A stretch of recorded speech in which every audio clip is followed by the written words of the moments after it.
Is someone killing American national pride? Oh, absolutely. It's the left. And it's been a coordinated effort for at least the last 2 decades. And honestly, I remember back in about 2001, in fact, that I was kind of a part of it without knowing it. When the Twin Towers had been blown up, crashed planes into, collapsed, there was this distinct feeling that this was unacceptable American nationalism when George Bush was there on the ruins with an American flag and people chanting USA, right? There was a distinct feeling on the left that this was scary and this was going to lead to fascism. This was going to be, and don't get me wrong, I don't approve of any of the consequences of 9/11 or 9/11 itself. I didn't support the invasion of Iraq or anything like that. And there were obviously terrible consequences from that.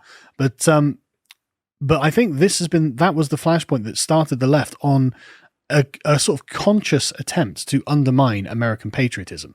And I think that has been successful. I think that much of the left now openly admit that they hate America. They think it's an imperialist, white supremacist power.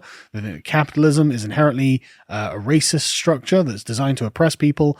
And the communists who have been pushing this view of the world have been very, very successful in planting the seeds in the left and destroying the patriotic left, the sort of working class left who actually like America and just want the rich to give them a bit of the pie.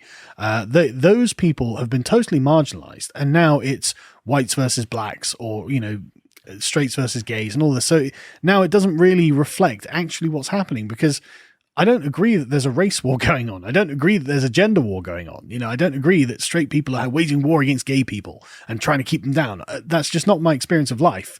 And maybe I'm talking from a position of privilege, being a straight white man. But the only gender or race war or like sexuality war that I see is being waged by the left. So I think the left have done this quite self-consciously in many ways. I think in the UK, we're already used to kind of British national pride being seen as the realm of racists and working class thugs, right? Like hanging a flag up's the sort of thing that the community watch ring the council about, and you get people around to your house. I wonder if America will end up like that. I fear not.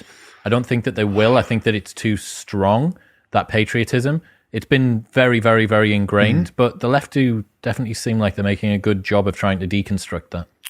Yeah, I mean, they're very good at playing the long game. So in 2001, it didn't look like there was any possibility of demolishing American patriotism. But here we are going, well, God, are the Americans even going to be patriotic next year?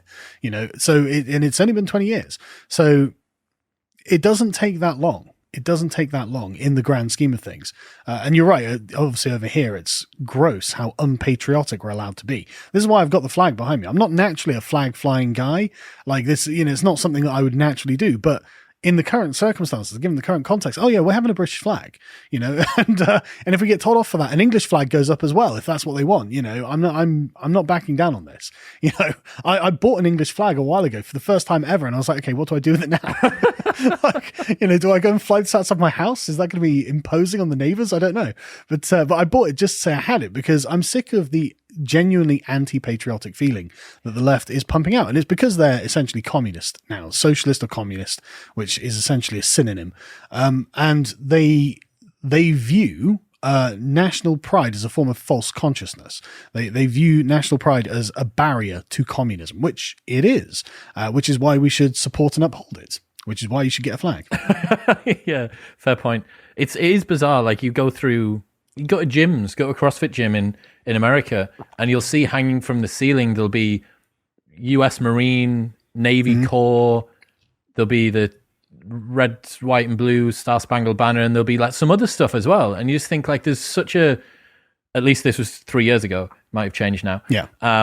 It just felt like there's such a cohesive, I actually got quite jealous. I had like country jealousy in a way where I was like, man, have you ever heard anyone say, I am proud to be a British citizen? Like, I'm proud to be British, Like, saying the sentence, I'm proud to be British, sounds like it's something that comes out of that Muslim Ray Gangs video from a few years ago.